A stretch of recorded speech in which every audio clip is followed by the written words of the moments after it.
Ang matatayog na bakal na tarangkahan ng mansyon ng mga de la Merced sa Forbes Park ay marahas na bumukas. Mula roon isang babaeng nasa katanghalian ng edad, ang humahangos, na tumakbo palabas, tila hinahabol ng isang kawan ng demonyo.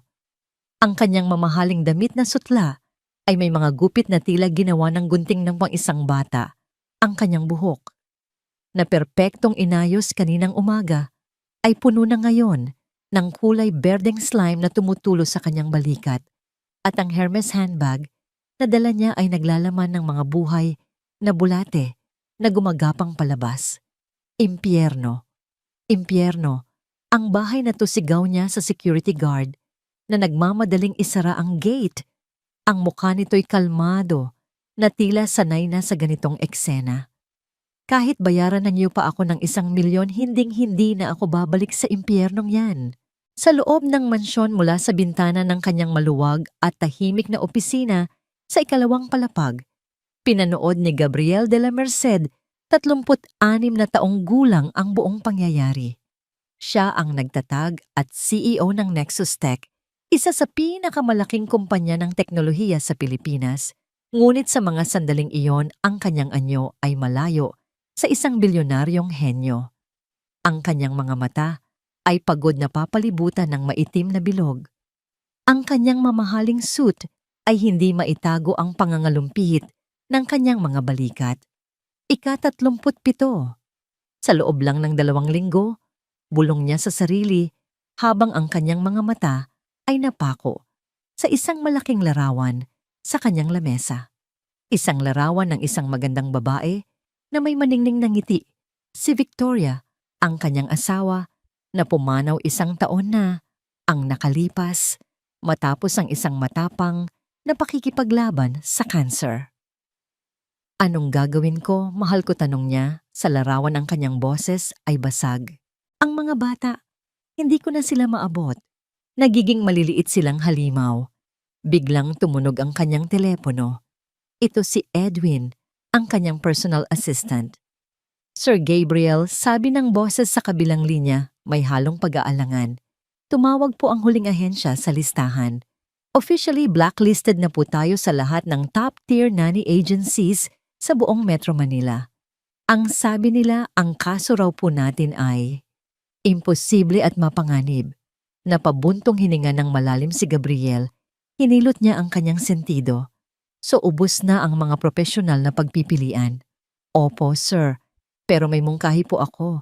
Bakit hindi muna tayo kumuha ng isang kasambahay kahit tagalinis lang para kahit paano maayos ang bahay habang naghahanap tayo ng ibang solusyon?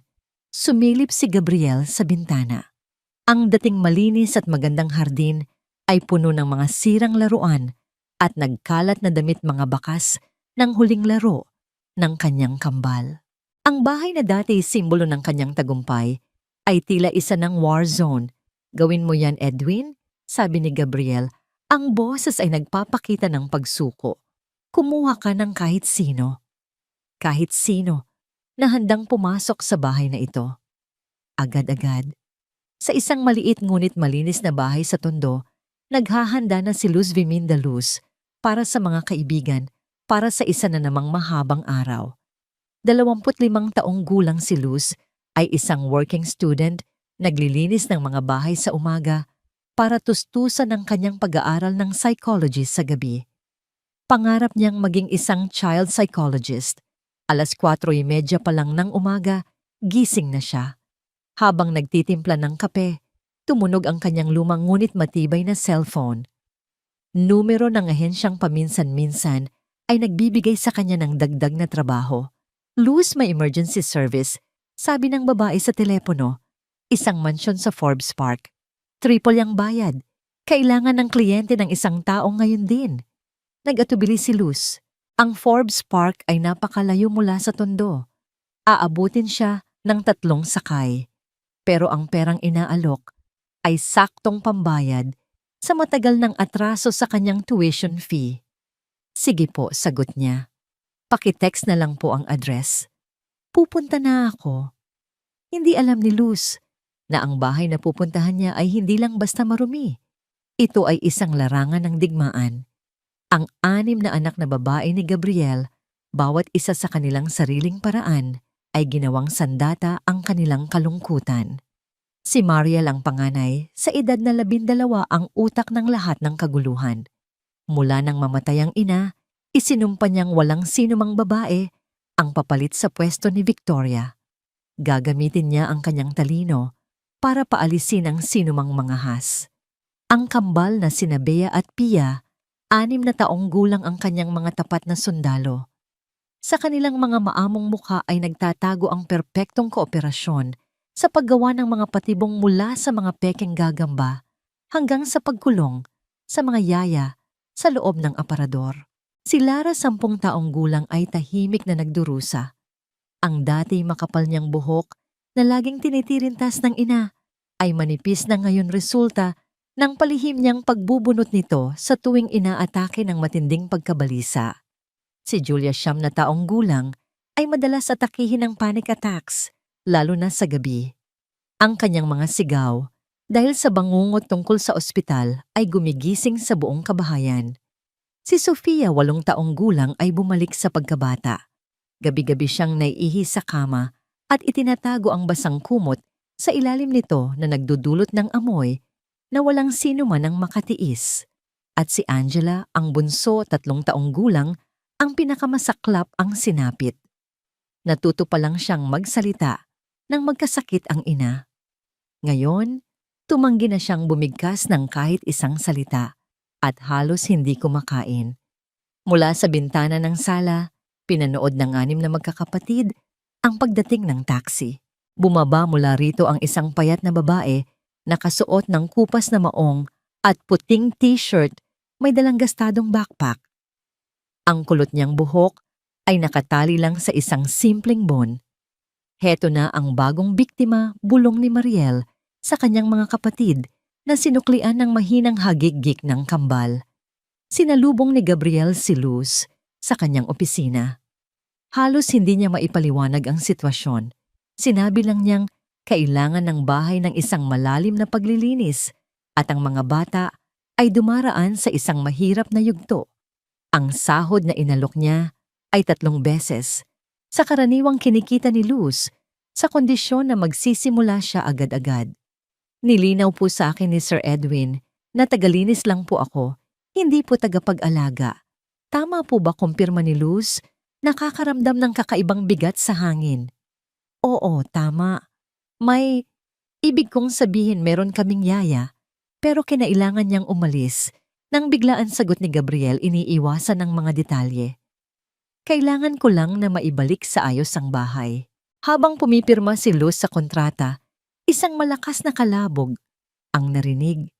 Mula sa itaas, sinundan ng tawananan ng mga bata. Mga anak niyo po, tanong ni Luz. Tumango lang si Gabriel, ang kanyang mga matay, nagpapakita ng pinaghalong pagod at desperasyon. 6 silang babae. Namatay ang nanay nila, mahigit 1 taon na.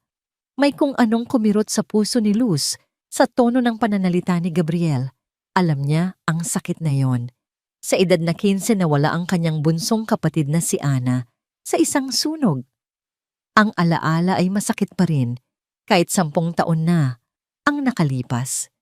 Nakikiramay po ako, ang tanging nasabi niya, ngunit ang mga salitang yon ay may bigat na galing sa sariling karanasan. Iniwan ni Gabriel si Luz matapos ang isang mabilis na paglilibot. Kailangan kong pumasok sa opisina. Kung may emergency, tawagan mo lang ang security. Nang makaalis si Gabriel, naramdaman ni Luz ang 6 na pares ng mga matang nakamasid sa kanya. Dahan-dahan siyang lumingon at nakita ang mga bata, nakahanay sa engrandeng hagdanan na parang isang maliit at galit na hukbo. Hello, sabi niya sa malumanay na boses. Ako si Luz. Nandito ako para maglinis ng bahay. Walang sumagot. Tanging mga mapanuring tingin at tensyon ang sumalubong sa kanya. Hindi ako yaya, dagdag niya, sinusubukang pakalmahin ang sitwasyon. Kaya, huwag kayong mag-alala. Nandito lang ako para ayusin ang gulo. Ang panganay si Mariel ay humakbang pasulong, isang malamig na ngiti ang gumuhit sa kanyang mga labi. 37, sabi niya, ang kanyang boses ay matigas at walang emosyon. Ikaw ang ika-38 matandang pumasok dito ngayong buwan. Tignan natin kung gaano kakatagal. Nagtawanan sa koro ang kambal isang tunog na nagpatindig ng balahibo ni Luz. Ang batang may manipis na buhok ay tinitigan siya ng may pagkasuklam. Ang isa ay nagtago sa likod ng kapatid. Ang isa ay may kakaibang amoy. At ang pinakabunso ay nakatingin lang sa kawalan yakap-yakap, ang isang manikang putol, ang isang braso. Sa halip na matakot, isang pamilyar na kirot ang naramdaman ni Luz. Sa mga matang yon na puno ng galit, nakita niya ang sarili niya. Maraming taon na ang nakalipas, isang batang nagtayo ng pader na napakataas dahil sa sakit ng pagkawala. Sige, sagot ni Luz. Pinapanatili ang kalmadong boses habang tinititigan ang bawat isa sa kanila. Sisimulan ko na ang kusina. Ipagpatuloy niyo lang ang ginagawa ninyo. Habang tumatalikod siya, naririnig niyang bumulong si Mariel sa mga kapatid. Ihanda niyo na ang balde. Hindi aaabot ng tanghalian yan. Isang maliit na ngiti ang sumilay sa mga labi ni Luz. Hindi dahil sa kaba, kundi dahil sa pagkaunawa. Tumalikod siya at naglakad, patungo sa kusina, handa sa anumang digmaang naghihintay. Hindi siya naparito para makipaglaro. Naparito siya para magtrabaho. Ang kusina ng mga de la Merced ay tila dinaanan ng isang bagyo. Isang bundok ng mga hindi nahugasang plato.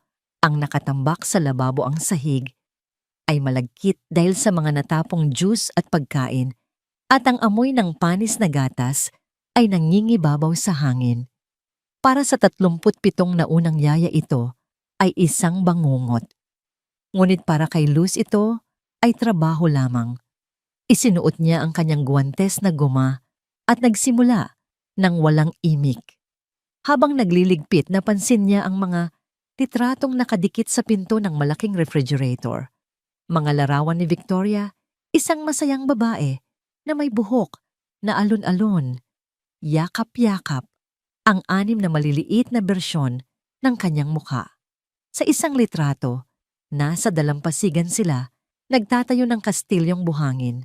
Sa isa pa, nasa kama siya ng ospital payat, ngunit nakangiti pa rin habang natutulog sa kanyang dibdib, ang bunsong si Angela. Ang ganda niya, isip ni Luz, at ang mga mata niya, pareho nang sa mga anak niya. Dati masaya ang bahay na to. Isang pamilyar na kirot ang kanyang naramdaman, ang kirot ng pagtingin sa isang masayang nakaraan na hindi na maibabalik. Habang siya'y naglilinis, naramdaman niya muli ang presensya ng isang anino. Si Angela, ang bunsong hindi nagsasalita, ay tahimik na nakatayo sa may pintuan, mahigpit ang hawak sa kanyang manikang putol, ang braso. Ang kanyang mga mata malalim at walang emosyon ay nakatutok sa bawat kilos ni Luz. Napansin ni Luz kung gaano kapayat ang bata para sa kanyang edad, tila butot balat. Sa gilid ng refrigerator may isang lumang listahan na isinulat sa magandang sulat kamay, tiyak na kay Victoria. Nakasulat doon ang mga paboritong pagkain ng bawat bata. Sa tapat ng pangalan ni Angela, bear-shaped banana pancakes with chocolate syrup. Isang ideya ang pumasok sa isip ni Luz. Hindi siya nag-aksaya ng panahon. Kinuha niya ang mga sangkap at nagsimulang maghanda ng pancake, kumikilos, na tila hindi niya napapansin ang maliit na bata sa pintuan. Nang matapos, inilagay niya ang isang platong may pancake na hugis-oso sa isang maliit na mesa. Hindi niya tinawag si Angela. Nagpatuloy lang siya sa pagpupunas ng mga cabinet. Sa gilid ng kanyang mata, nakita ni Luz ang dahan-dahang paglapit ni Angela sa mesa. Inamoy ng bata ang pancake. Nag-atubili ito sandali. Pagkatapos, gamit ang maliliit niyang daliri, pumunit ito ng isang maliit na piraso at isinubo. Isang kagat lang, ngunit para kay Luz iyon ay isang malaking tagumpay. Iyon ang unang pagkain na kinuha ni Angela nang kusa sa loob ng maraming linggo. Samantala, sa ikalawang palapag, inihahanda na ng kambal na sinabi at Pia ang kanilang unang patibong. Tahimik nilang isinabit ang isang balde na puno ng malamig na tubig sa ibabaw ng pintuan ng banyo na madalas gamitin ng mga katulong. Nagtago sila sa likod ng isang malaking paso, nagpipigil ng tawa. Inaasahan nila ang isang malakas na sigaw pag-iyak o kaya'y galit na pagmumura. Ilang sandali pa pumasok si Luz sa banyo para kumuha ng mga gamit panlinis. Paglabas niya, bumagsak ang balde. Splash! Bumuhos ang malamig na tubig, binabasa si Luz mula ulo hanggang paa. Ang luma niyang t-shirt ay dumikit sa kanyang katawan at ang buhok niya ay tumutulo. Natahimik ang buong pasilyo. Naghihintay ang kambal. Ngunit ang reaksyon ni Luz ay hindi ang kanilang inaasahan. Sa halip na magalit, isang malakas at malutong na tawa ang narinig nila. Isang tawa na tila matagal nang hindi naririnig sa malungkot na bahay na yon. Ha ha ha! Ang hina naman, sabi ni Luz habang pinipiga ang kanyang basang buhok na kangiti. Kulang sa engineering. Ang kapatid kong si Ana, mas magaling pa dyan mag-set up ng bitag. Kalahati pa lang ng edad ninyo, kaya na niyang gumawa ng ganyan gamit ang tali at lata. Napatulala ang kambal. Lumabas sila mula sa kanilang pinagtataguan, gulat na gulat. Hindi ka galit, tanong ni Bea. Basta ako hindi galit, sagot ni Luz. Ang kanyang nanangiti ay hindi nawawala. Pero kailangan ko na ngayon ng tuwalya at tuyong damit para maipagpatuloy ko ang trabaho. Nang walang pag-iisip, tumakbo si Pia papasok sa isang silid at kumuha ng malinis na tuwalya. Inabot niya ito kay Luz. Tinitigan siya ni Bea nang may pagsaway, hindi dapat tinutulungan ng kalaban, ngunit may kung anong kakaiba sa reaksyon ni Luz na bumasag sa kanilang depensa. Sa pagtatapos ng araw, ang mansyon ay kapansin-pansing mas malinis, ngunit ang hangin ay mabigat pa rin. Pinanood ng 6 na magkakapatid ang bawat kilos ni Luz. Ang ilan ay may pagkamuhi pa rin, ang iba na may halong pagtataka. Habang nag-aayos si Luz ng kanyang gamit para umuwi, hinarang siya ni Mariel sa may pintuan. Ang mga braso nito ay nakakrus sa kanyang dibdib. Ang postura ay puno ng paghamon.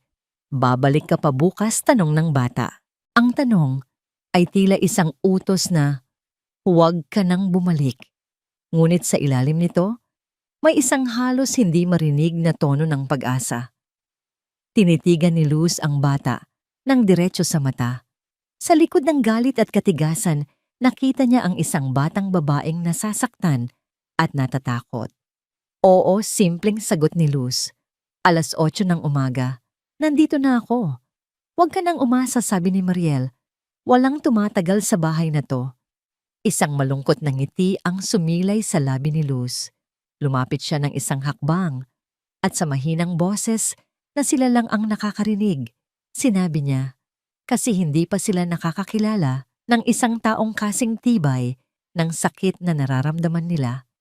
Iniwan niyang tulala si Mariel. Habang naglalakad si Luz, papalayo sa malaking gate ng mansyon, hindi niya maipaliwanag kung bakit nakakaramdam siya ng kakaibang koneksyon sa 6 na sirang batang iyon. Marahil dahil tulad niya, lahat sila ay may dalang mga pilat na hindi nakikita ng mata. Hindi niya alam na ang kanyang pagbabalik kinabukasan ay ang simula ng isang pagbabagong magpapayanig sa pundasyon ng pamilyang De La Merced. Kinabukasan, dumating si Luz sa mansyon nang may dalang mas malaking backpack at isang determinasyon na mas matibay kaysa sa bakal na tarangkahan ng Forbes Park. Inaasahan na niya ang pinakamatindi at hindi siya nabigo. Ang engrandeng sala na iniwan niyang malinis kahapon ay isa na ngayong obra ng kaguluhan. Ang puting sofa ay may mga mantsa ng tsokolate. Ang sahig ay napupuno ng harina na parang nag-snow sa loob ng bahay. At sa puting pader, may isang malaking sining na gawa sa pintura, 6 na maliliit na handprint na tila mga dugong kumakalat. Ito ang huling pagsubok, ang grand finale ng kanilang pagtataboy.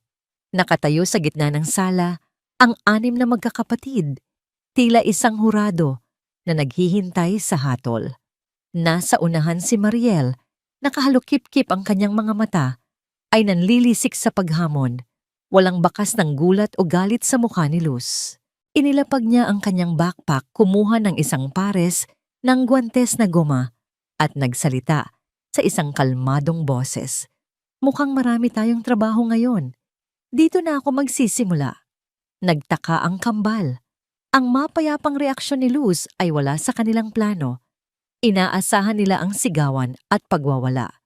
Ngunit sa halip nagsimula lang siyang maglinis na tila nagwawalis lang siya ng mga tuyong dahon sa bakuran. Habang naglilinis, nagsimula siyang humimig ng isang lumang oyayi mula sa probinsya ng kanyang ina. Isang malamyos at malungkot na himig na pumuno sa katahimikan ng malaking sala. Napansin niyang napalingon si Angela na tila kinikilala ang isang pamilyar na tunog. Kinakantayan ng nanay ko, para sa amin ng kapatid ko, sabi ni Luz, hindi tumitingin kanino man. 15 anyos ako noon at si Ana ang bunso kong kapatid ay 7.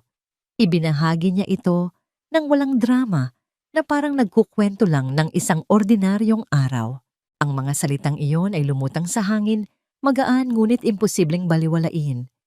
Kumunot ang noo ni Mariel, sinusubukang unaway ng kahulugan. Paano siya namatay, biglang tanong ni Lara, ang batang 10 taong gulang na laging nagbubunot ng buhok. Ito ang unang pagkakataon na nagsalita ito sa harap ni Luz. Lara, saway ni Mariel, wala tayong pakialam dyan. Nagpatuloy si Luz sa paglilinis na tila inaasahan na ang tanong. Nagkaroon ng sunog sa bahay namin. Sagot niya, ang boses ay kalmado pa rin. Nasa eskwela ako. Pagbalik ko, abo na lang ang lahat. At kasamang naging abo si Ana. Isang nakabibinging katahimikan ang bumalot sa sala. Walang kamalay-malay itinaas ni Lara ang kanyang kamay, patungo sa kanyang buhok, ngunit ibinabari nito nang hindi bumubunot ng kahit isang hibla. Si Julia naman, ang 9 na taong gulang na madalas atakihin ng panik, ay humakbang pasulong, ngunit mabilis na umatras nang samaan siya ng tingin ni Mariel. Sinungaling, sabi ni Bea, isa sa kambal. Nag-iimbento ka lang para kaawaan namin. Oo nga, sang-ayon ni Pia. Yung yaya naming pang-15, ganyan din ang sinabi. Hindi na tinag si Luz. Ipinagpatuloy niya ang pagkuskos sa pintura sa pader. Maniniwala kayo sa gusto ninyong paniwalaan, sagot niya. Pero alam ko ang pinagdaanan ko. Alam ko ang pakiramdam na magising sa gabi, na sumisigaw, naaamoy ang usok na wala naman doon. Alam ko ang pakiramdam na hanapin ang mukha ng mahal mo sa bawat taong nakakasalubong mo, kahit alam mong hindi mo na siya makikita. Ang bawat salita ay tumama sa mga bata sa iba't ibang paraan. Niyakap ni Sofia ang batang naiihi sa kama ang kanyang sarili. Si Julia ay nagsimulang huminga ng mas mabilis, tila nagsisimula na ang isang atake. Napansin ito ni Luz at agad na iniba ang usapan. Nakita ko yung photo album sa library kahapon. Napakaganda ng nanay ninyo. Kamukhang kamukha ninyo siya. Si Mariel, na kanina pa matigas ang ekspresyon, ay biglang nakaramdam ng panunubig ng kanyang mga mata. Mabilis siyang tumalikod at tumakbo paakyat ng hagdan.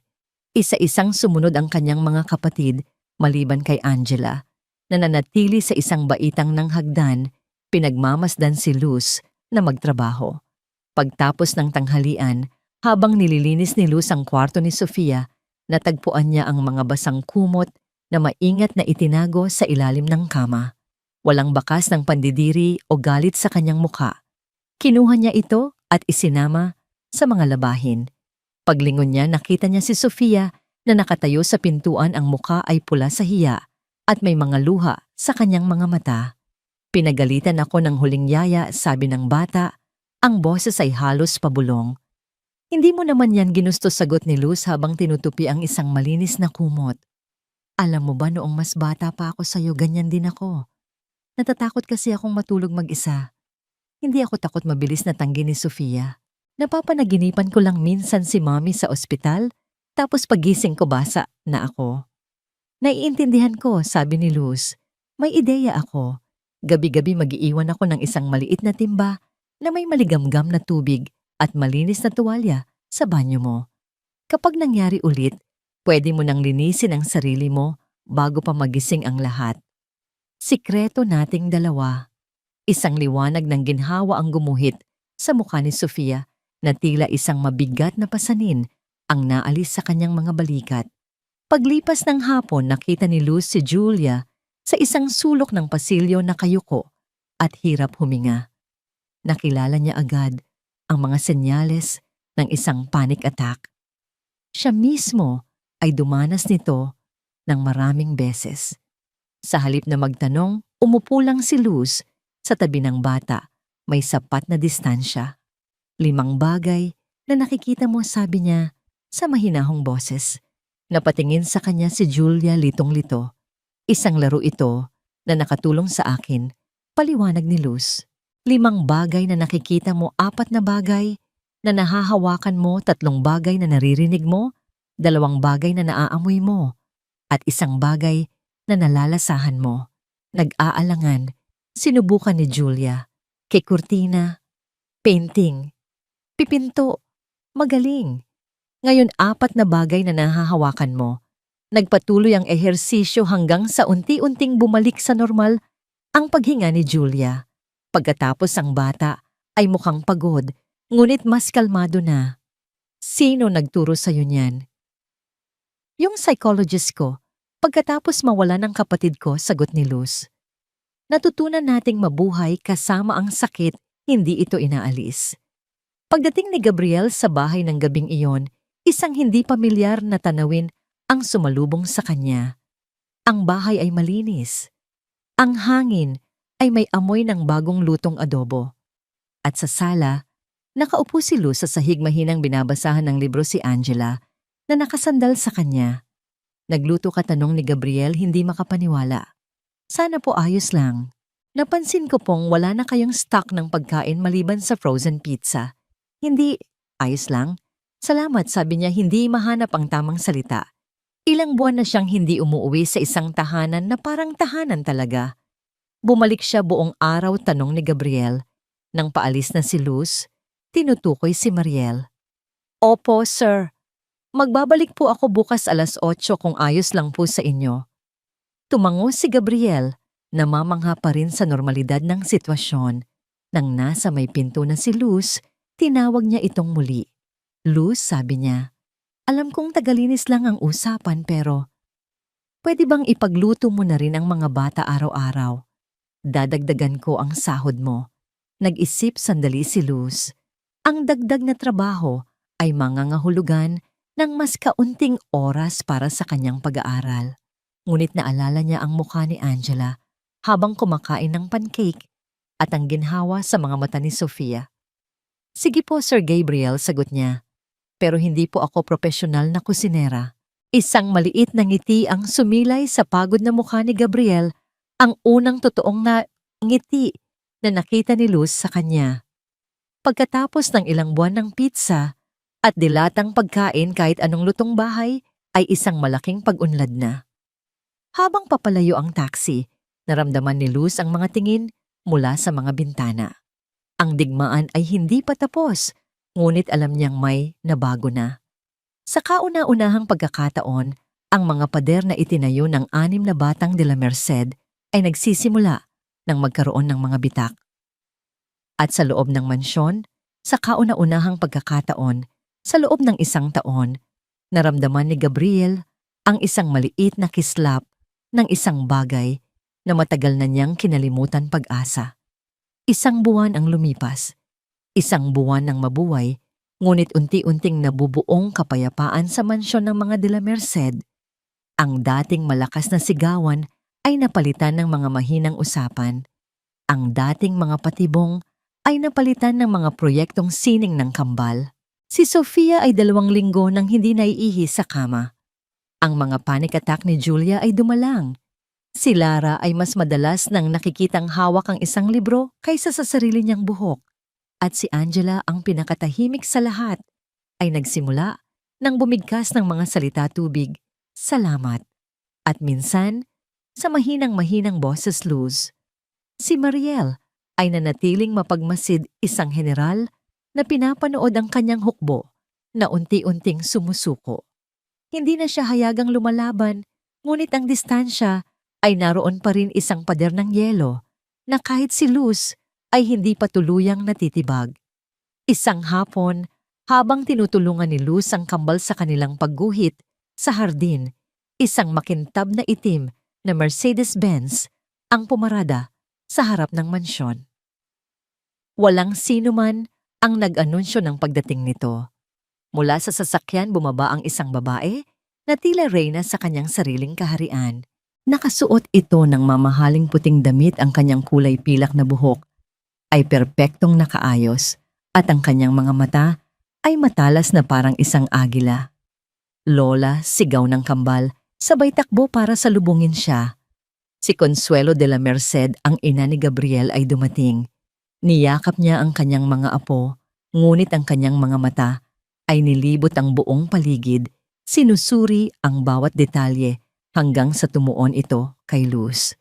Isang malamig at mapanuring tingin. Pumasok si Gabriel mula sa loob ng bahay, halatang nagulat. Mama, hindi ko po kayo inaasahan.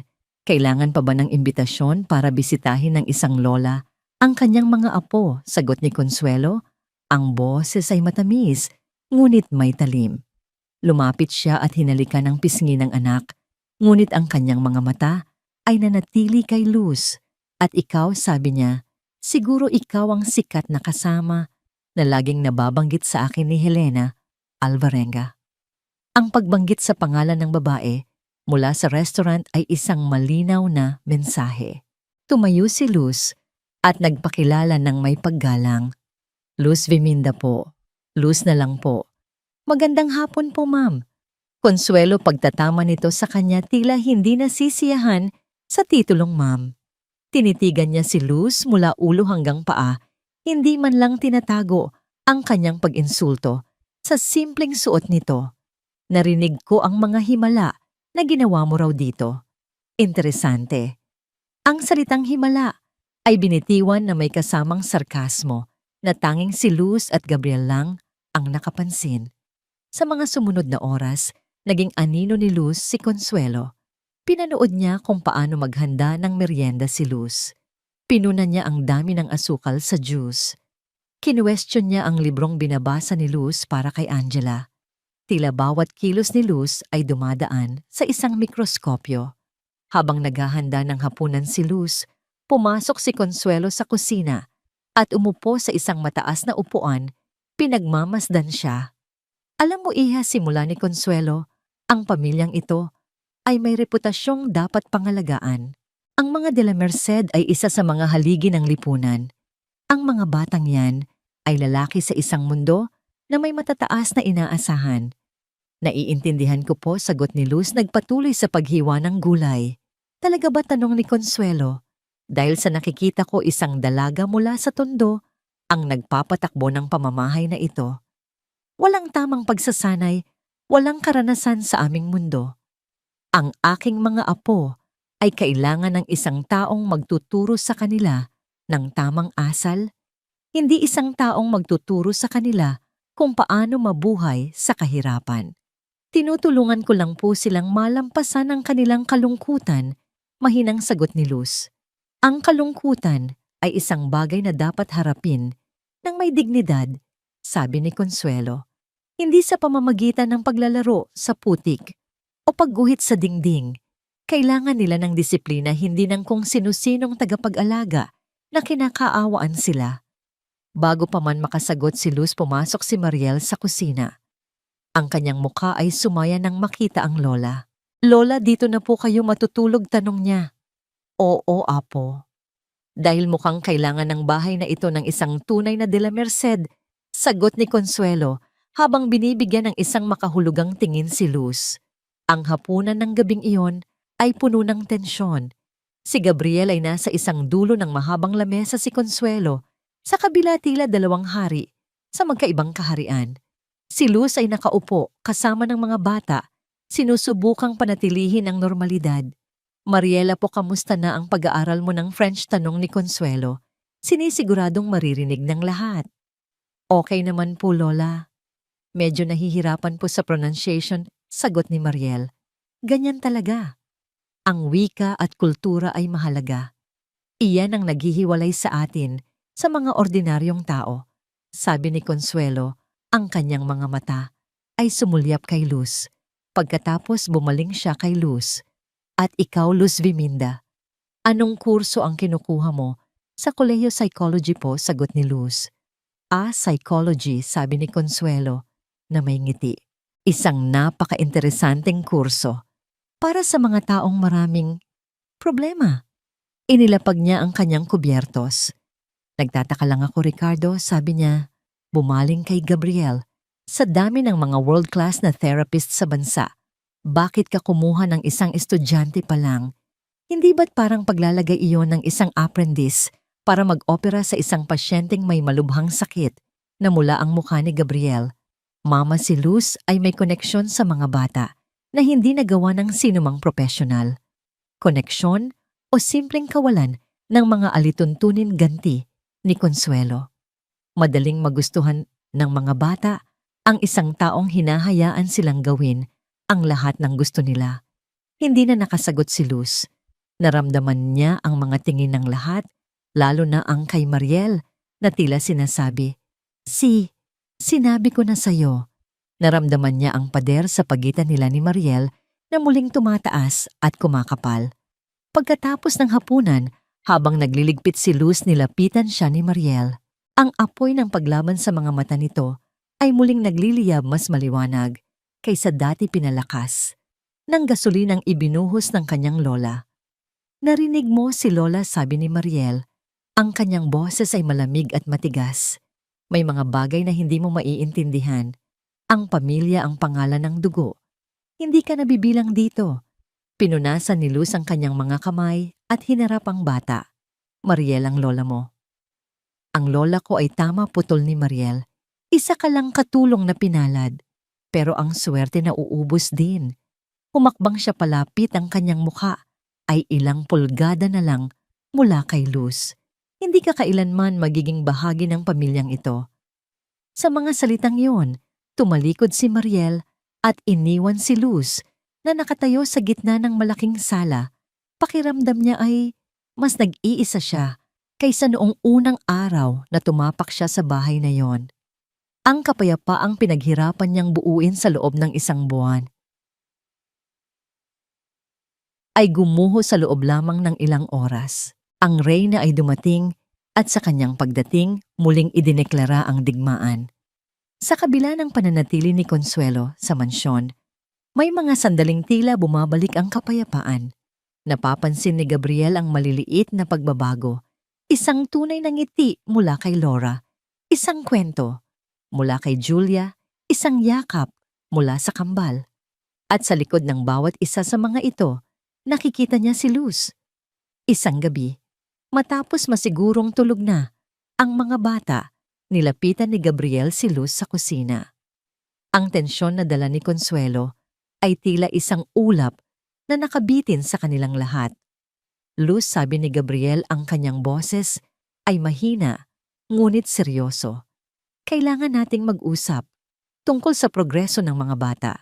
Sige po, sir. Hindi dito, sabi niya. Gusto kitang ilabas para sa hapunan. Sa isang lugar na tahimik kung saan makakapag-usap tayo ng maayos. Bilang boss at empleyado, mabilis niyang idinugtong kahit na ang mga salitang iyon ay tila kasinungalingan sa kanyang sariling pandinig. Nagatubili si Luz. Ang ideya na lumabas kasama siya, lalo na't naroon si Consuelo, ay tila isang panganib. Ngunit nakita niya ang pagod at pakiusap sa mga mata ni Gabriel. Pumayag siya. Ang napiling restaurant ay isa sa pinakamahal sa Bonifacio Global City.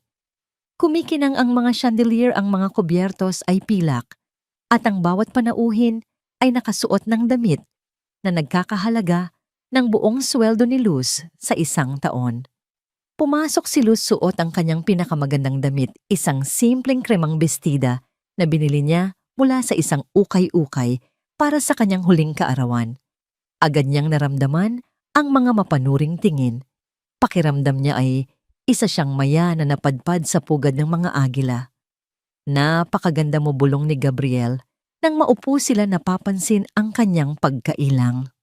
Salamat po, sagot ni Luz, pero parang hindi po ako bagay dito. Ngumiti si Gabriel. Ang tunay na ganda ay hindi nakikita sa damit, Luz. Nasa pagkatao yan. At kung pagbabasehan yan, ikaw ang pinakamaganda sa lugar na ito. Dahil sa sinseridad sa kanyang boses, bahagyang gumaan ang pakiramdam ni Luz. Nagsimula silang mag-usap tungkol sa mga bata, ngunit unti-unting napunta ang usapan sa kanila. Nalaman ni Gabriel ang pangarap ni Luz na magtayo ng isang libreng klinika para sa mga batang hindi kayang magbayad para sa tulong psikolohikal. Nalaman naman ni Luz na ang bilyonaryong kaharap niya ay dating nangarap maging isang arkeologo.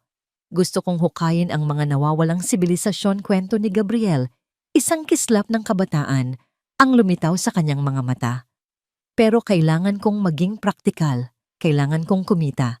Sa mga sandaling iyon, hindi sila boss at empleyado. Sila ay dalawang taong may mga pangarap, isang natupad at isang pinagsisikapang abutin. Isang komportableng katahimikan ang namagitan sa kanila, mas makahulugan kaysa sa anumang salita. Ngunit ang katahimikang iyon ay biglang nabasag. Ricardo, darling, anong ginagawa mo dito? Isang babaeng nakasuot ng kumikinang na itim na gown, puno ng alahas, ang lumapit sa kanilang lamesa. Siya si Eileen, ang kaibigan ni Consuelo, ang babaeng binanggit sa mansyon.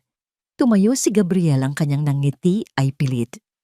Eileen, anong ginagawa mo dito? Dinner with some friends, sagot nito bago ibinaling ang kanyang tingin kay Luz.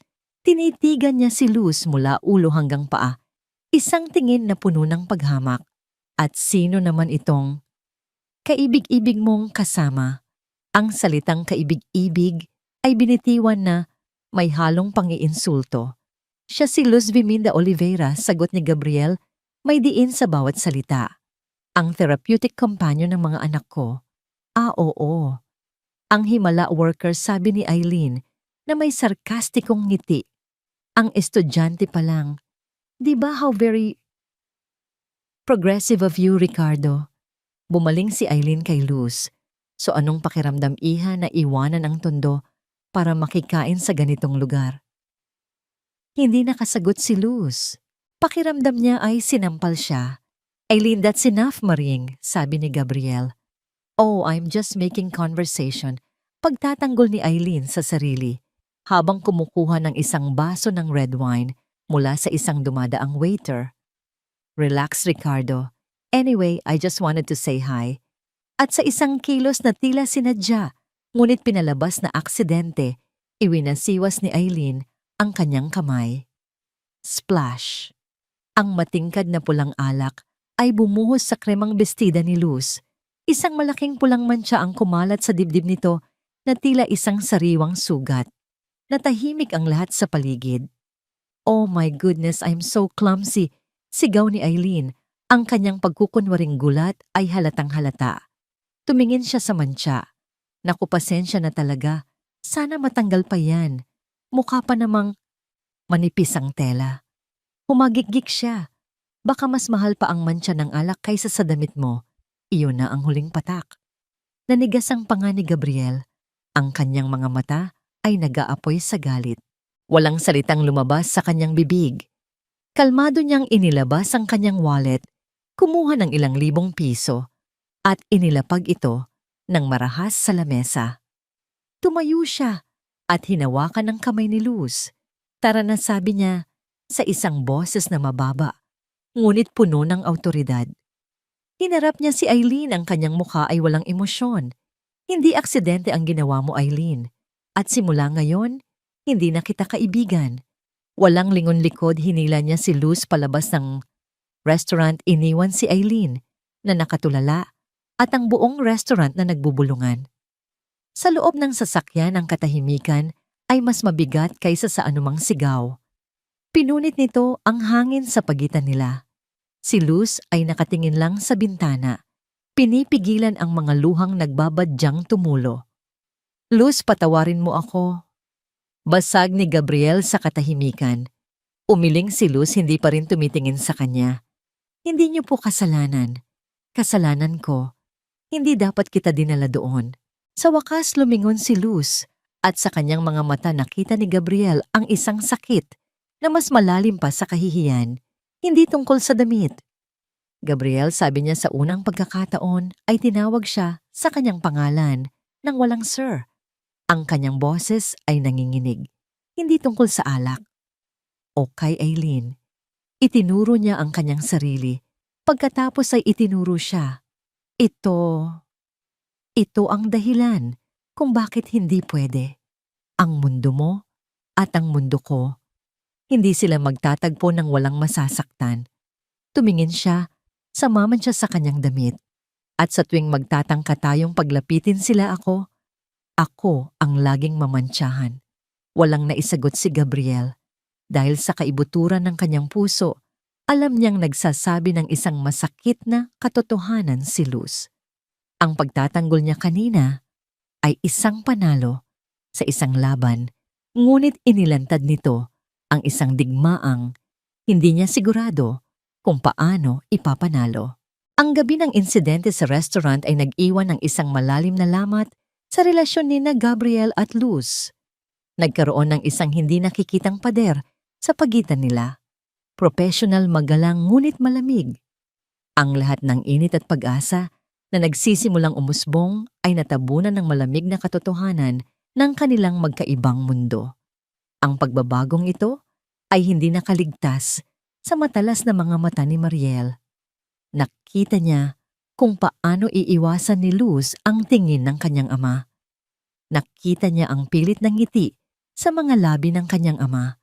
At para sa isang 12 taong gulang na bata, na ang tanging misyon ay protektahan ang alaala ng kanyang ina, ito ay isang tagumpay.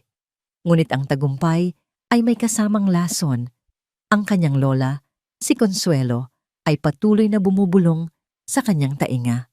Tingnan mo, apo, sabi ni Consuelo, isang hapon, habang magkasama sila sa library. Ang mga taong hindi kabilang ay kusang umaalis. Kailangan lang ng kaunting tulak. Si Mariel na dating nakukontento na lang sa maliliit na ganti ay nakaramdam ng isang bagong kapangyarihan. Ang kanyang lola ay hindi lang isang kakampi. Siya ay isang mentor sa sining ng digmaang sosyal. Isang Biyernes ng gabi, umalis si Gabriel para sa isang mahalagang business dinner. Si Consuelo naman ay may sariling social event na pupuntahan. Ang mga bata ay naiwan sa pangangalaga ng matandang kasambahay at ni Luz. Ito ang perpektong pagkakataon. Matapos patahimikin ni Luz ang mga bata sa kani-kanilang mga kwarto, nagsimula siyang magligpit sa baba.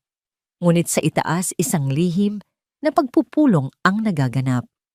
Tinipon ni Mariel ang kanyang 5 kapatid sa kanyang silid. May ipapanood ako sa inyo, sabi niya. Ang kanyang boses ay puno ng isang mapanganib na pananabik. Inilabas niya ang isang tablet. Isang kwento tungkol sa isang pamilya na ang nanay ay namatay at ang tatay ay nagdala ng isang bagong babae sa bahay. Ayoko niyan, sabi ni Julia, na madaling matakot. Baka nakakatakot. Hindi yan nakakatakot, pagsisinungaling ni Mariel. Isa itong aral para malaman ninyo kung ano ang mangyayari kapag hinayaan nating may pumasok na estranghero sa pamilya natin. Ang pelikula ay hindi isang simpleng drama. Ito ay isang psychological horror film. Tungkol ito sa isang madrasta na sa una ay mabait, ngunit unting nagpapakita ng kanyang tunay na kulay, isang demonyong nagpapahirap sa mga bata. Ang mga eksena ay puno ng madidilim na anino, nakakatakot na bulong, at mga imahe ng isang pamilyang winawasak mula sa loob. Ang epekto ay agaran at malala. Ang unang sumigaw ay si Julia. Isang matinis na sigaw na tumagos sa katahimikan ng gabi. Nagsimula siyang huminga nang mabilis ang kanyang mga mata ay nanlalaki sa takot, isang full-blown panic attack. Sumunod ang kambal, si Bea at Pia, na kanina'y tuwang-tuwa pa ay nag-umpisang umiyak nang walang tigil nag-uunahan sa pagtago sa ilalim ng kama ni Mariel. Si Sofia ay napaupo sa sahig tulala at isang basa, at mainit naman siya ang unti. Unting kumalat sa kanyang pajama. Si Lara ay nagsimulang magbunot ng kanyang buhok, hindi na palihim kundi hayagan, tila sinusubukang alisin ang mga nakakatakot na imahe sa kanyang isipan. At si Angela, ang batang hindi nagsasalita, ay nakatingin lang sa screen. Ang kanyang katawan ay nanginginig, habang ang manikang hawak niya ay nalaglag mula sa kanyang mga kamay. Narinig ni Luz ang unang sigaw at dali-daling umakyat. Ang tanawin na bumungad sa kanya ay isang eksena mula sa impyerno. 6 na bata sa iba't ibang antas ng takot at pagkasira. Si Mariel lang ang hindi umiiyak. Nakatayo siya sa gitna ng kaguluhan. Hawak ang tablet, ang kanyang mukha ay maputla. Ngunit ang kanyang mga mata ay nagliliyab sa isang kakaibang liwanag, isang liwanag ng tagumpay na may bahid ng pagsisisi. Anong ginawa mo? Tanong ni Luz. Ang kanyang boses ay kalmado, ngunit may bigat ng isang paparating na bagyo. Hindi sumagot si Mariel. Inuna ni Luz ang mga bata. Niyakap niya si Julia, ginagabayan ito sa breathing exercise na itinuro niya. Inutusan niya ang kasambahay na magtimpla ng mainit na gatas. Isa-isa niyang pinakalma ang kambal. Pinunasan niya si Sofia nang walang sinasabi. At binuhat niya si Angela na nakayakap sa kanya nang mahigpit na tila ayaw nang bumitaw. Nang dumating si Gabriel, ang bahay ay tila binomba. Tahimik na ngayon, ngunit isang mabigat at nakakalasong katahimikan.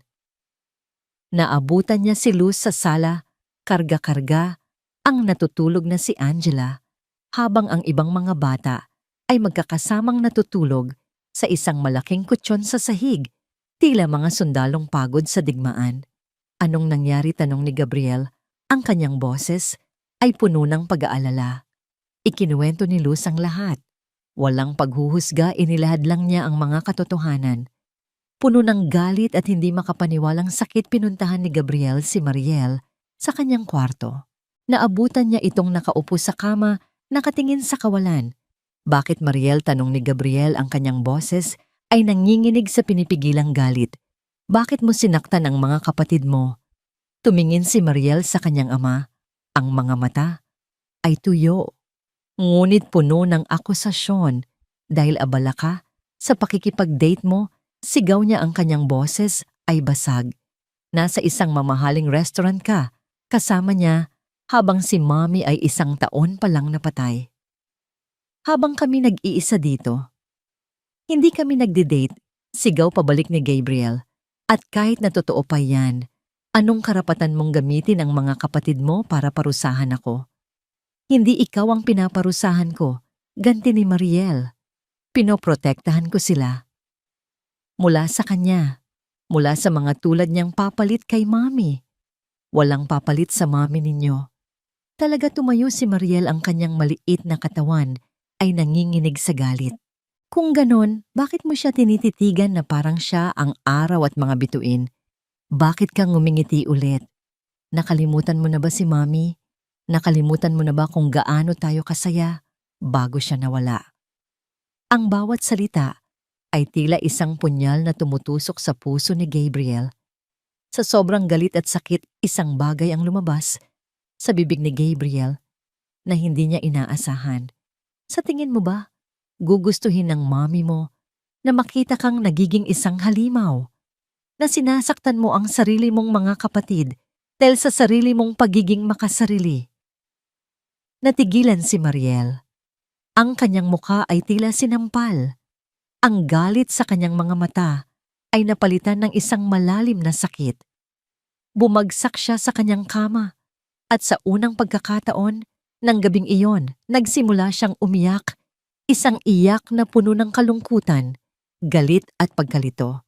Naiwang nakatayo si Gabriel sa gitna ng silid, dinig ang sariling mabilis na paghinga. Napagtanto niya ang bigat ng kanyang sinabi. Sa pagnanais niyang ipagtanggol ang kanyang sarili, sinaktan niya ang kanyang anak sa paraang hindi niya inaakala.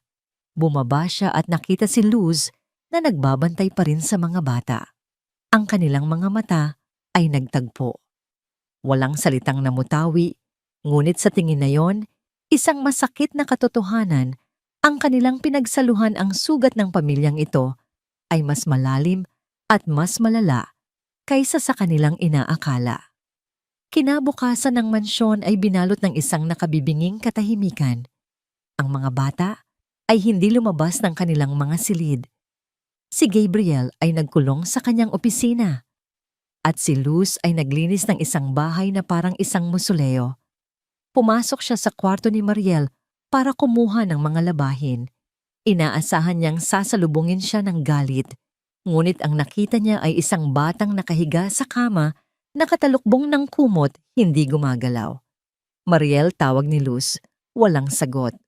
Lumapit siya. Mariel, gising na. Hinawakan niya ang balikat nito. Malamig. Itinaas ni Luz ang kumot at isang sigaw ang kumawala sa kanyang lalamunan. Si Mariel ay nakahiga doon. Maputla na parang papel, ang kanyang paghinga ay mababaw. Sa sahig sa tabi ng kama ay isang walang laman na bote ng sleeping pills ni Gabriel.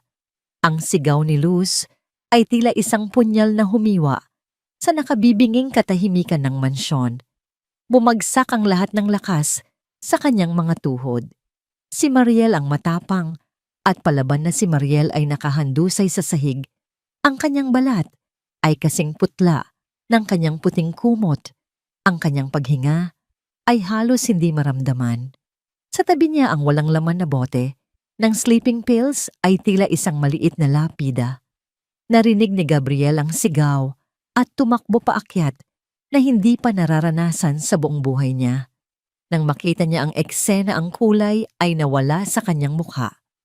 Ang CEO na kayang pamunuan ng libu-libong empleyado ay biglang naging isang amang walang magawa, paralisado sa takot. Hindi! Hindi! Mariel, sigaw niya, ang kanyang boses ay basag. Si Luz ang unang nakabawi ng ulirat. Gabriel, tumawag ka ng ambulansya ngayon na.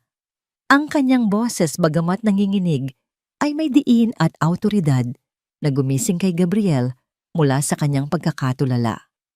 Ang mga sumunod na minuto ay isang malabong paghahalo ng sindak at kaguluhan. Habang kausap ni Gabriel ang emergency services, maingat na inayos ni Luz si Mariel. Sa recovery position, tinitiyak na bukas ang daanan ng kanyang hininga. Hinaplos niya ang malamig na noo ng bata. Laban, Mariel. Laban lang, bulong niya. Ang biyahe papuntang ospital ay ang pinakamahabang biyahe sa buhay ni Gabriel. Bawat segundo ay tila isang oras. Ang bawat busina ng sasakyan ay tila isang pangungutya sa kanilang pagmamadali. Hawak niya ang manibela, nang napakahigpit ang kanyang mga daliri ay namumuti, habang sa likod si Luz ay patuloy na kinakausap si Mariel. Sinusubukang panatilihin itong gising kahit na ang mga mata ng bata ay nananatiling nakapikit. Sa emergency room, ang mga doktor at nurse ay kumilos ng mabilis. Dinala nila si Mariel sa loob at ang swing doors ay nagsara sa harap ni na Gabriel at Luz na tila isang hatol. Naiwang mag-isa sa malamig at puting pasilyo, bumagsak si Gabriel sa isang upuan. Ang kanyang malakas na katawan na laging tuwid at puno ng kumpiyansa ay biglang nanghina. Ibinagsak niya ang kanyang mukha sa kanyang mga palad at sa unang pagkakataon mula nang mamatay si Victoria, humagulgol siya na parang isang bata. Kasalanan ko to lahat, sabi niya sa pagitan ng mga hikbi. Masyado akong naging abala. Hindi ko nakita ang sakit niya. Umupo si Luz sa tabi niya. Hindi siya nagsalita. Maingat niyang ipinatong ang kanyang kamay sa nanginginig na balikat ni Gabriel. Isang simpleng kilos, ngunit puno ng suporta. Hindi mo to kasalanan, Gabriel, sabi niya sa mahinang boses. Pinapakita lang niya na malakas siya. Minsan ang mga pinakamatapang ang siyang pinakamatinding nasasaktan sa loob.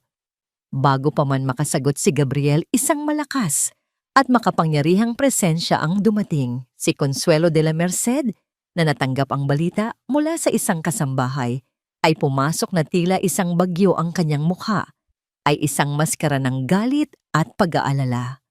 Ang kanyang mga mata ay hindi tumingin sa kanyang anak. Direkta itong tumuon kay Luz, nanlilisik sa puot. Ikaw, sigaw niya ang kanyang boses, ay umalingaw-ngaw sa tahimik na ospital. Lumapit siya kay Luz at walang awang dinuro ito. Anong ginawa mo sa apo ko? Simula nang dumating ka sa bahay na, yan wala nang ginawa ang pamilya ko kundi masira. Mama, tama na. Subok ni Gabriel na tumayo, ngunit ang boses niya ay mahina dahil sa sariling pagdadalamhati. Hindi pinansin ni Consuelo ang anak. Tinitigan niya si Luz na parang isang insektong dapat durugin, isa kang ahas, isang manggagamit. Pumasok ka sa buhay namin na nagpapanggap na anghel, pero laso ng dala mo. Tingnan mo ang nangyari. Ang apo ko ay nag-aagaw buhay dahil sa'yo. Consuelo, wala siyang kasalanan. Sabi ni Luz, tumayo, ang kanyang boses ay kalmado ngunit matatag. Huwag mo akong tawaging Consuelo, sigaw ng matanda. Lumapit ito at sa isang iglap, isang malakas na tunog. Ang malingaw-ngaw. Pak! Ang sampal ni Consuelo ay tumama sa pisngi ni Luz ng buong lakas. Napahawak si Luz sa kanyang namumulang mukha hindi dahil sa sakit, kundi dahil sa gulat. Ang sampal na yon ang gumising kay Gabriel. Tila isang bomba ang sumabog sa loob niya. Ang lahat ng pinigilang galit, sakit at pagkabigo sa loob ng isang taon ay sumabog palabas. Tama na, sigaw niya, isang sigaw na nagpatigil sa lahat, pati na sa mga nurse na napalingon. Humarap siya sa kanyang ina. Ang kanyang mga mata ay nag-aapoy. Huwag na huwag mong sasaktan si Luz sa harap ko. Nagulat si Consuelo. Ito ang unang pagkakataon na sinigawan siya ng kanyang anak. Paalisin mo ang babaeng yan, Ricardo. Utos ni Consuelo. Siya ang problema dito. Hindi ganti ni Gabriel, ang kanyang boses ay nanginginig sa galit. Hindi siya ang problema. Ang problema ay tayo. Ang problema ay ako, dahil naging bulag ako. At ang problema ay ikaw, Mama. Ang iyong kayabangan, ang iyong pagtingin sa mga tao base sa kanilang yaman. Iyon ang lason na dahan-dahang pumapatay sa pamilya ko. Itinuro niya ang pintuan ng emergency room. Ang anak ko ay nasa loob dahil sa bigat ng nararamdaman niya na walang sino man sa atin, kahit ako ang nakaintindi. Si Luz. Si Luz lang ang nakakita. Siya lang ang tunay na tumulong sa amin na magsimulang muli. Natigilan si Consuelo, walang masabi. Kaya simula ngayon, Mama, pagpapatuloy ni Gabriel, ang kanyang boses ay bumaba ngunit mas mabigat. Kung hindi mo kayang respetuhin ang babaeng nagligtas sa pamilya ko, malaya kang umalis. Pero siya, mananatili siya. Ang mga salitang yon ay isang deklarasyon ng digmaan laban sa sarili niyang ina at isang panunumpa ng katapatan kay Luz. Sakto namang lumabas ang isang doktor. Mr. De La Merced agad na lumapit si Gabriel. Dok, kamusta po ang anak ko na iligtas natin siya sa tamang oras? Stable na siya ngayon, sabi ng doktor. Ginawa namin siya ng gastric lavage. Magdamag siyang mananatili dito para sa obserbasyon. Isang malaking hininga ng ginhawa ang pinakawalan ni na Gabriel at Luz. Bumagsak ang balikat ni Gabriel sa sobrang lunas. Nang payagan na silang makita si Mariel, ang bata, ay gising na ngunit nanghihina. Nakakabit ito sa dextrose, ang kanyang muka ay maputla pa rin. Unang pumasok si Gabriel. Niyakap niya ang anak, umiiyak. Patawarin mo si Daddy, anak. Patawarin mo ako. Si Consuelo ay pumasok, ang kanyang muka ay isang komplikadong halo ng pagsisisi at pag-aalala. Nang makita ni Luz na oras na para umalis, tumalikod na siya. Ngunit isang mahinang boses ang tumawag sa kanya. Luz, si Mariel. Lumingon si Luz. Huwag kang umalis. Sabi ng bata, ang kanyang boses ay halos pabulong. Tumingin siya kay Gabriel, pagkatapos ay kay Luz. Sa kanyang mga mata may isang bagong pag-unawa, isang pagsusumamo. Please, stay. Ang simpleng mga salitang iyon ay mas malakas pa kaysa sa anumang sigaw. Ito ay isang bandila ng pagsuko mula sa general ng oposisyon. Ito ay isang pag-amin na sa gitna ng kanyang pinakamadilim na sandali, hindi ang kanyang ama o ang kanyang lola ang kanyang hinanap, kundi ang babaeng pinilit niyang paalisin. Tumango si Luz, may mga luha na ring dumadaloy sa kanyang mga pisngi. Hindi ako aalis, Mariel, nandito lang ako. Tumingin si Gabriel mula sa kanyang anak, patungo kay Luz, at sa wakas ay naunawaan niya. Ang paghilom ng kanyang pamilya ay hindi mangyayari kung aalisin niya ang pinagmumulan ng kanilang bagong liwanag.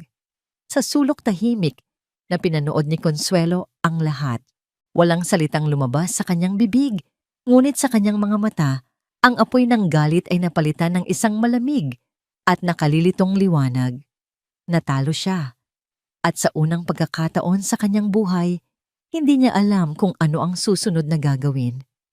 3 araw pagkatapos ng insidente, umuwi si Mariel sa mansyon. Hindi isang malakas na salubong ang naghihintay sa kanya, kundi isang tahimik at maingat na pagtanggap. Ang hangin sa bahay ay nagbago.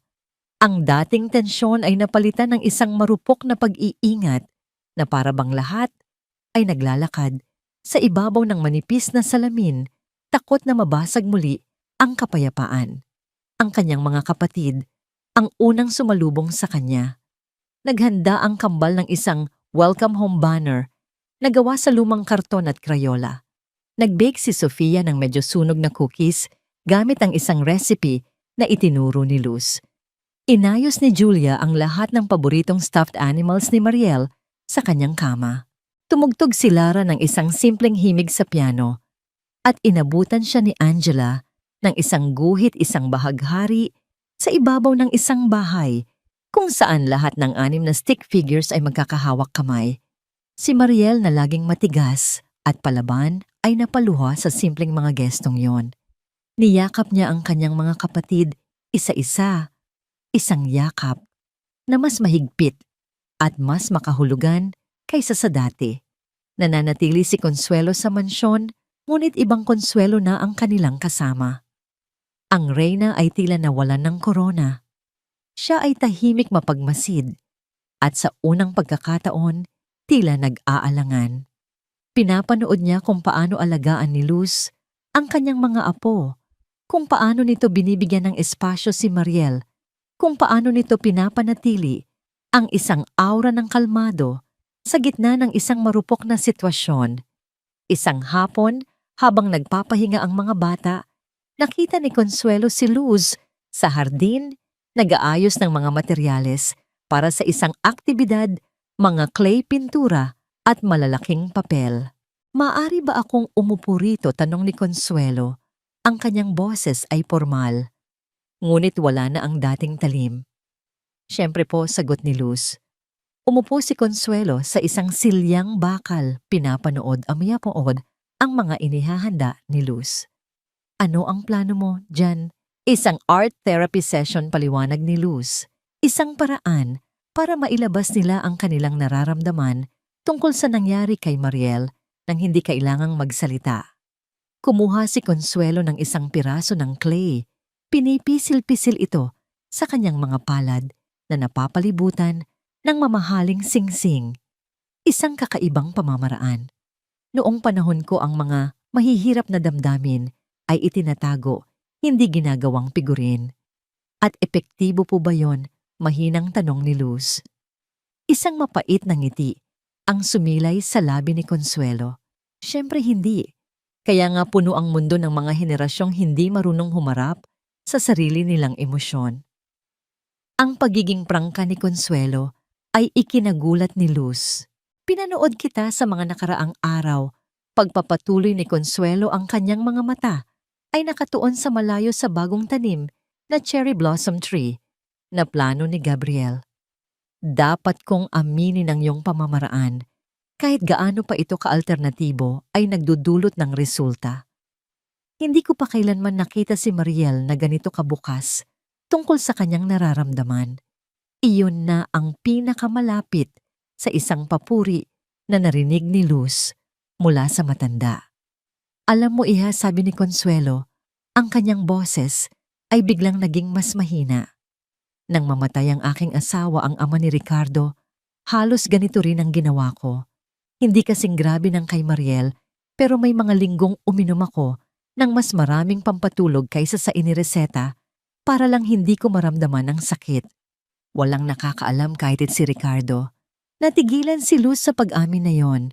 Bigla ang matigas na matriarka sa kanyang harapan ay naging isang babaeng may sariling mga lihim na sugat.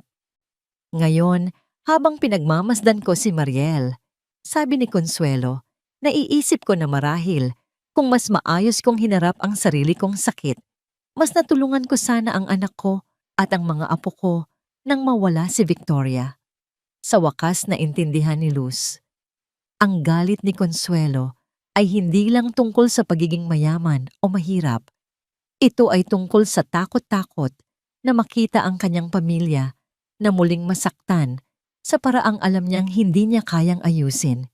Samantala, nagsimula na ang mga sesyon ni Mariel sa isang psychiatrist kasabay ng patuloy na suporta mula kay Luz.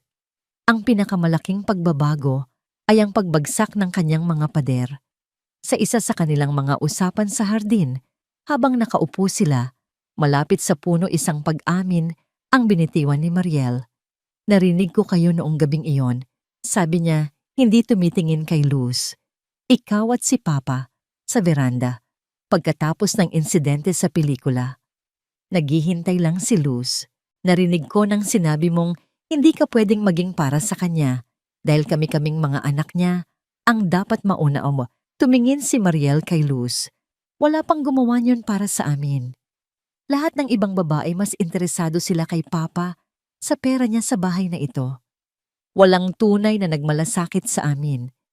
Alam mo ba pagpapatuloy ni Mariel sa ospital, habang hinihintay namin ang resulta, sinubukan ni Lola na kumbinsihin si Papa na paalisin ka na. Sinabi niya na ikaw ang dahilan kung bakit nagkakagulo ang pamilya, lalo na ako. At anong sinabi ng Papa mo? Isang maliit na ngiti ang sumilay sa labi ni Mariel. Sinabi niya na kaya ko ginawa yon ay dahil hindi ko kayang harapin ang nararamdaman ko. At sinabi niya na ikaw lang ang nag-iisang tao na nakapagparamdam sa kanya na posible pang maging buo kami ulit. May mga luhang namuo sa mga mata ni Mariel. Sinabi ni Papa na hindi lang ako ang iniligtas mo. Iniligtas mo rin daw siya. Naramdaman ni Luz ang sarili niyang mga mata na nag-iinit, ngunit pinanatili niya ang kanyang katatagan. At sa tingin ko, nag-atubili si Mariel, tila nag-iipon ng lakas ng loob. Sa tingin ko, mahal ka rin niya. Ang mga salitang yon ay bumitin sa hangin mabigat at puno ng kahulugan. Mariel, maingat na sabi ni Luz, ang nararamdaman ng mga matatanda ay komplikado. Ang pinakamahalaga ngayon ay ang iyong paggaling at ang kapakanan ninyong magkakapatid. Ngunit isang bagay ang nagbago sa mga mata ni Mariel. Ang dating galit ay napalitan ng isang malalim na pag-unawa na hindi akma sa kanyang edad. Pero paano kung hindi na ito tungkol sa pagpapalit kay Mommy, tanong niya. Paano kung tungkol na ito sa paghahanap ng isang bagong espasyo? Isang ibang lugar. Natigilan si Luz. Tinanong ako ng psychiatrist ko, sabi ni Mariel, kung sa tingin ko ba ay gugustuhin ni Mommy na manatili kaming malungkot magpakailanman. Kung iyon ba ang tamang paraan para parangalan siya, tumingin siya sa puno. Ang sagot ko ay hindi. Laging sinasabi ni Mommy na ang buhay ay dapat ipagdiwang kahit sa gitna ng sakit. Sa wakas, tumingin si Mariel ng diretso sa mga mata ni Luz. Sa tingin ko magugustuhan ka niya. Hindi bilang kapalit, walang sino man ang makakagawa noon, kundi bilang isang taong nag-aalaga sa amin sa paraang gusto niya. Ang mga salitang yon na nagmula kay Mariel ay mas mahalaga kaysa sa anumang basbas. Inabot ni Luz ang kamay ng bata at sa unang pagkakataon, hindi ito umiwas. Hinawakan ito ni Mariel pabalik. Isang hapon, habang nag-aaway sina Consuelo at Luz, sa isang maliit na bagay, ang tamang paraan ng pagtutupi ng kumot, isang boses ang pumutol sa kanila. Lola, tama na po. Pareho silang napalingon. Nakatayo sa pintuan si Mariel, ang kanyang postura ay tuwid at may awtoridad. Pinapalala niyo lang po ang lahat, sabi ni Mariel, nakatingin sa kanyang lola. Sinusubukan naming maging maayos. Si Luz ay tumutulong sa amin. Tumingin siya kay Luz at pagkatapos ay bumalik kay Consuelo. Mali po kayo sa kanya. Hindi siya ang kaaway. Tumingin siya sa kanyang ama na kadarating lang at nakatayo sa likod niya. Siya po ang tanging dahilan kung bakit buo pa kami ngayon. Ang deklarasyong yon mula sa pinakamatinding kritiko ni Luz ay ang huling dagok. Walang nagawa si Consuelo kundi manahimik. Napanood ni Gabriel ang lahat mula sa pasilyo. Isang ngiti ng ginhawa at paghanga ang gumuhit sa kanyang mukha. Ang pinakamalaking hadlang, ang pagtutol ni Mariel, ay tuluyan ng gumuho. Nang gabing iyon, lumapit siya kay Luz sa veranda. Ang hangin ay malamig, ngunit sa pagitan nila may isang bagong init. Narinig mo siya, sabi ni Gabriel. Tumango si Luz. Wala nang hadlang, Luz, sabi niya, ang kanyang boses ay puno ng isang bagong pag-asa. Wala na. Tumingin siya sa mga mata ni Luz, isang tanong na hindi na kailangang bigkasin, at sa unang pagkakataon, hindi umiwas si Luz. Sa kanyang mga mata, nakita ni Gabriel ang sagot na matagal na niyang hinihintay. Lumipas ang ilang linggo. Ang bahay na dati isang larangan ng digmaan ay naging isang santuwaryo ng paghilom. Ang mga sugat ay hindi pa tuluyang naghihilom, ngunit hindi na rin sila sariwa at dumurugo. May mga peklat na mananatili, mga paalala ng sakit na kanilang pinagdaanan, ngunit ngayon, natututunan na nilang dalhin ang mga ito ng may pag-asa. Ang unang anibersaryo ng pagkamatay ni Victoria ay papalapit na. Sa nakaraan ng petsang ito ay isang multo na nagbabanta ng dilim. Ngunit sa tulong ni Luz, nagpasya si Gabriel na harapin ito hindi bilang isang araw ng pagluluksa, kundi bilang isang araw ng pag-alaala. Ang plano ay simple, ngunit makahulugan. Magtatanim sila ng isang cherry blossom tree sa hardin, ang paboritong puno ni Victoria, isang simbolo ng buhay na patuloy na sumisibol kahit pagkatapos ng isang mahabang taglamig. Dumating ang araw na yon, isang maaliwalas na umaga ng Sabado. Ang hardin ay pinalamutian ng mga puting bulaklak. Sa isang maliit na mesa, nakalagay ang paboritong litrato ni Gabriel kay Victoria, kung saan ito ay tumatawa habang hinahangin ang kanyang buhok. Nagtipo ng pamilya. Naroon si Gabriel nakatayo, nang tuwid ang kanyang mukha ay kalmado. Naroon ang 6 na magkakapatid, bawat isa ay may hawak na isang puting rosas. Naroon si Luz nakatayo sa di kalayuan, nagbibigay ng espasyo, ngunit ang kanyang presensya ay isang matibay na suporta. Si Consuelo ay naroon din, ang kanyang dating tigas ay napalitan ng isang tahimik na paggalang. Nagsalita si Gabriel, ang kanyang boses ay malinaw at puno ng pagmamahal. 1 taon na ang nakalipas mula nang iwan tayo ng iyong mami. Ngunit hindi siya tunay na nawala. Ang kanyang pagmamahal ay nananatili sa bawat isa sa atin. Isa-isang lumapit ang mga bata sa maliit na hukay kung saan itatanim ang puno. Inilagay nila ang kanilang mga rosas. Salamat po, Mami, sa pagtuturo sa amin na maging matapang, sabi ng kambal. Salamat po sa mga kwento bago matulog, sabi ni Julia. Salamat po sa musika, sabi ni Lara. Salamat po sa pancakes, sabi ni Sofia na nagpatawa sa lahat. Mahal kita. Mami, bulong ni Angela, ang kanyang boses ay malinaw na ngayon. Huli si Mariel. Lumapit siya sa hukay, ang kanyang mukha ay seryoso. Kumuha siya ng isang maliit na papel mula sa kanyang bulsa at nagsimulang magbasa ng isang tula na isinulat niya.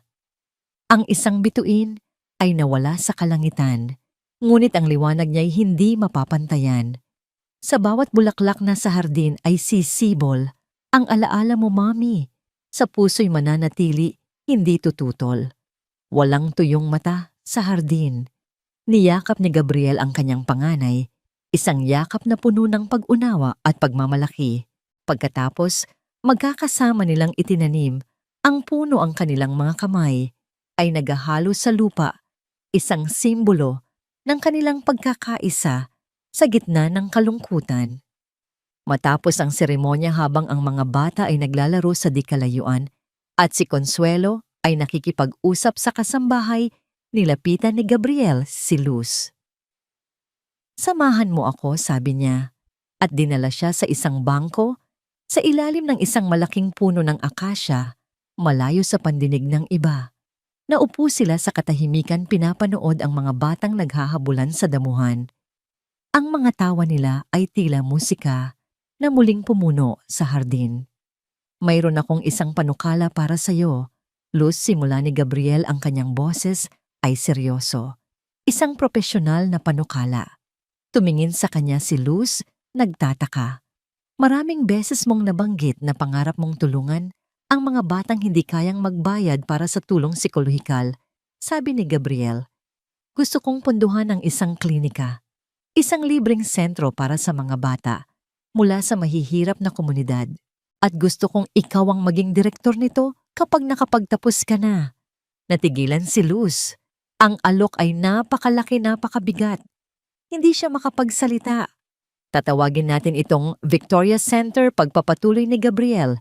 "Isang paraan para parangalan siya sa pamamagitan ng pagtulong sa iba. At isang paraan para pasalamatan ka sa pagtulong sa pamilya ko." "Gabriel, hindi ko alam ang sasabihin ko," sabi ni Luz, ang kanyang boses ay nanginginig sa emosyon. "Huwag mo munang sagutin," sabi ni Gabriel na may ngiti. "Pag-isipan mo, walang anumang obligasyon, isang komportableng katahimikan muli ang namagitan sa kanila." "Nakausap ko si Mama bago siya umalis," biglang sabi ni Gabriel. "Sinabi niya sa akin na kinailangan niyang lunukin ang kanyang kayabangan at aminin na nagkamali siya tungkol sa'yo. Sinabi niya na ikaw ang pinakamagandang bagay na nangyari sa pamilyang ito mula nang mawala si Victoria." Tumingin si Gabriel ng diretso sa mga mata ni Luz. Ang kanyang mga mata ay puno ng isang damdamin na matagal na niyang itinatago.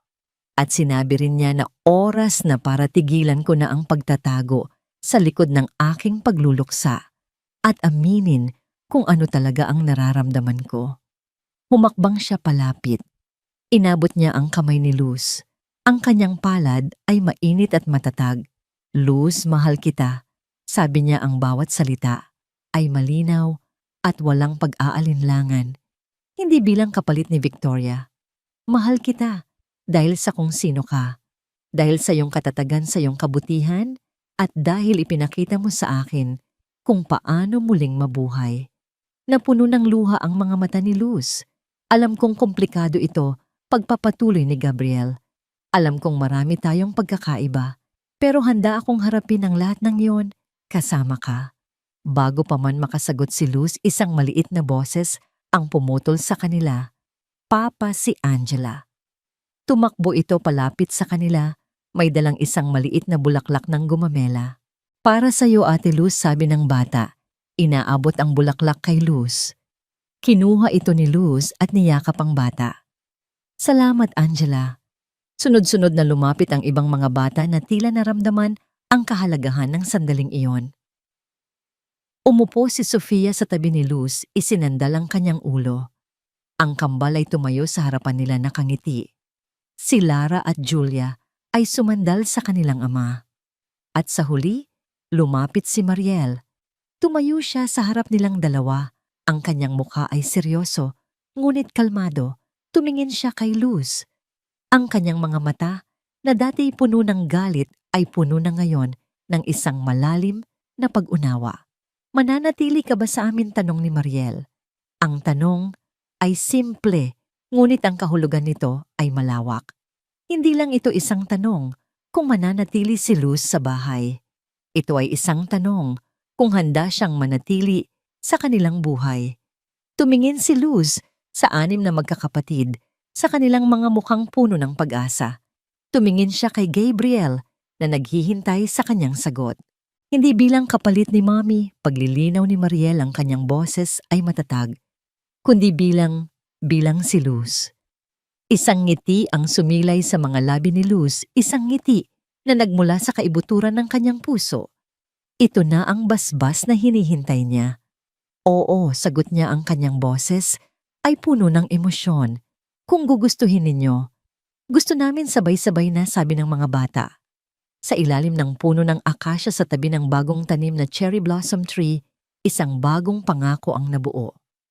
Hindi ito isang pangako na kalimutan ng nakaraan, kundi isang pangako na buuin ang isang hinaharap, kung saan ang mga luma at bagong pag-ibig ay maaaring mamuhay ng magkasama, lumago at mamulaklak.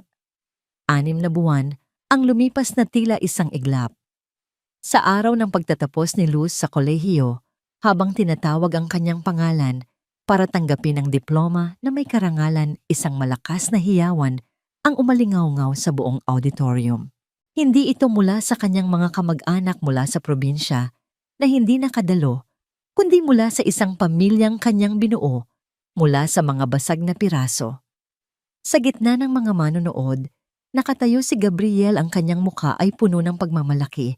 Sa tabi niya ang 6 na magkakapatid ay sumisigaw at pumapalakpak. Si Mariel ay may hawak na kamera.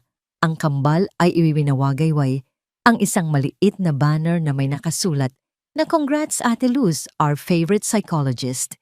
Sa hanay ding iyon nakaupo si Consuelo de la Merced. Ang kanyang dating malamig na ekspresyon ay napalitan ng isang maliit, halos hindi kapansin-pansing ngiti ng pagtanggap. Sa mga nakalipas na buwan, nasaksihan niya ang patuloy na pagbabago sa kanyang pamilya, isang himala na hindi na niya maaaring ipagkaila. Kinabukasan, ang Victoria Center for Child Wellness ay formal na binuksan sa isang abang komunidad sa Maynila, hindi kalayuan sa Tondo, kung saan lumaki si Luz. Walang grandeng seremonya, walang media. Tanging sina Luz, Gabriel, ang mga bata at ang mga unang pamilyang tutulungan nito. Habang ginugupit ni Luz ang pulang laso, hawak kamay niya si Gabriel. Sa likod nila si Mariel ay nagboluntaryong magbasa ng kwento sa mga bata. Si Lara ay tumutulong mag-ayos ng mga art materials. Ang kambal ay namimigay ng juice. Si Julia at Sofia ay nakikipaglaro sa mga mas nakababatang bata. At si Angela ay tahimik na nagdidilig ng mga halaman sa maliit na hardin ng sentro. Ito na ang pangarap ni Luz, at ngayon ito na rin ang pangarap ng kanyang bagong pamilya. Isang linggo pagkatapos noon, sa hardin ng mansyon ng mga de la Merced, sa ilalim ng cherry blossom tree, na ngayon ay nagsisimula nang mamukadkad, isang mas matalik na seremonya ang naganap. Walang daan-daang bisita, walang marangyang dekorasyon, tanging sila. Nakatayo si Gabriel sa harap ng isang maliit na arko ng mga puting bulaklak, suot ang isang simpleng barong, at dahan-dahang lumakad si Luz, sa damuhan suot ang isang simpleng puting bestida. Ang kanyang buhok ay pinalamutian ng maliliit na bulaklak. Ang kanyang mga abay ay ang 6 na magkakapatid. Bawat isa ay may dalang isang bagay na sumisimbolo sa kanilang paglalakbay. Dala ni Angela ang kanyang manika, na ngayon ay buo na ang braso. Dala ni Sofia ang isang maliit na worry stone na ibinigay sa kanya ni Luz para sa kanyang mga takot. Dala ni Julia ang isang maliit na kahon na puno ng mga bagay na nagpapakalma sa kanya. Dala ni Lara ang isang music sheet ng isang kantang tinugtog nila ni Luz. At ang kambal ay may suot na makukulay na friendship bracelets na sila mismo ang gumawa. At si Mariel ang huli at pinakamatanda, ang may dala ng pinakamahalaga sa lahat. Sa kanyang mga kamay ay isang maliit at eleganteng silver na picture frame na may larawan ng nakangiting mukha ni Victoria. Nang tanungin ng tagapagsalita kung may nais magsalita, humakbang si Mariel pasulong. Natahimik ang lahat. Tumingin siya kay Gabriel, pagkatapos ay kay Luz. Dati akala ko ang pag-ibig ay parang isang tasa na kapag nabasag ay hindi na maibabalik pa. Simula niya, ang kanyang boses ay malinaw at matatag. Akala ko ang pag-alala sa isang tao ay nangangahulugang hindi na pwedeng magmahal ng iba. Tumingin siya sa larawan ng kanyang ina.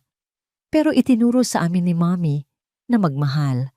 At si Ate Luz, tumingin siya kay Luz, may mga luha na namumuo sa kanyang mga mata. Itinuro niya sa amin na posible palang magmahal muli kahit pagkatapos ng pinakamatinding sakit. Hindi ka pumarito para palitan siya, sabi ni Mariel. Pumarito ka para tulungan kaming alalahanin siya ng may ngiti, hindi ng may luha. Pumarito ka para gumawa ng isang bagong lugar sa aming mga puso. Niyakap ni Luz si Mariel ng mahigpit. Salamat, Mariel.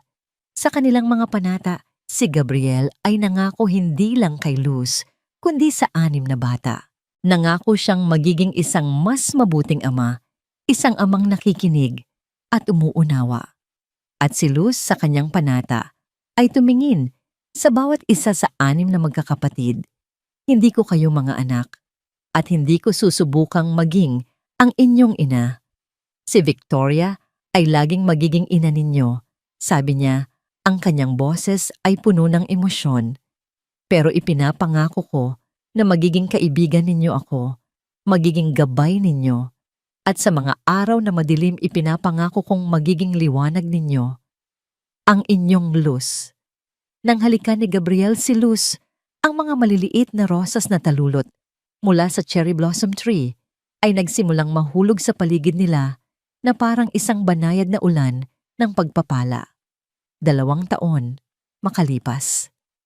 Ang mansyon ng mga de la Merced ay puno na ulit ng buhay, ingay at tawanan. Ang cherry blossom tree sa hardin ay malaki at malusog na ang taunang pamumulaklak nito ay isang magandang paalala ng presensya ni Victoria. Si Mariel ngayon ay isang matalinong 15 taong gulang, ay isang aktibong peer counselor sa kanyang eskwelahan. Tinutulungan ng ibang mga kabataan na harapin ang kalungkutan. Ang kambal ay nagwawagi sa mga art competition. Si Lara ay isang mahusay na pianista. Si Julia ay sumali sa debate team. Ang kanyang mga dating panic attack ay alaala na lang. Si Sofia ay naging pinakamasayahing bata sa kanyang klase. At si Angela, ang dating tahimik na bunso, ay hindi na mapigilan sa pagkukwento. Si Luz, habang pinapatakbo ang Victoria Center, na ngayon ay tumutulong na sa daan-daang bata, ay ang puso ng kanilang tahanan. Hindi niya binura ang nakaraan. Sa halip isinama niya ito sa kanilang kasalukuyan. Ang larawan ni Victoria ay nananatili sa sala at ang mga kwento tungkol sa kanya ay laging bahagi ng kanilang mga usapan. Isang hapon habang naghahanda sila para sa isang family picnic sa hardin, tinanong ng guro ni Angela sa isang assignment. Ano ang pamilya? Kinuha ni Angela ang kanyang krayola at gumuhit. Gumuhit siya ng isang malaking bahay. Sa loob, gumuhit siya ng isang tatay. Gumuhit siya ng 6 na magkakapatid na babae. Gumuhit siya ng isang babaeng may kulot na buhok at maningning na ngiti na hawak ang kamay ng lahat. At sa itaas ng bahay sa kalangitan, gumuhit siya ng isang maliwanag na bituin. Ipinakita niya ang kanyang guhit kay Luz. Sino ang bituin na, yan mahal, tanong ni Luz. Ngumiti si Angela. Si Mami Victoria po, binabantayan niya tayo. Niyakap ni Luz ang bata. Sa tabi nila, lumapit si Gabriel at niyakap silang dalawa. Sunod-sunod na lumapit ang ibang mga bata, hanggang sa sila ay isang malaking grupo, magkakayakap sa ilalim ng namumulaklak na cherry blossom tree. Ang pag-ibig ay hindi nag-aalis ng sakit ng pagkawala. Ngunit natutunan ng pamilyang de la Merced na ang pag-ibig sa pinakapuro nitong anyo ay may kakayahang magtayo ng isang bagong tahanan sa mismong lugar kung saan dating nakatayo ang mga guho. At yon marahil ang pinakadakilang himala sa lahat.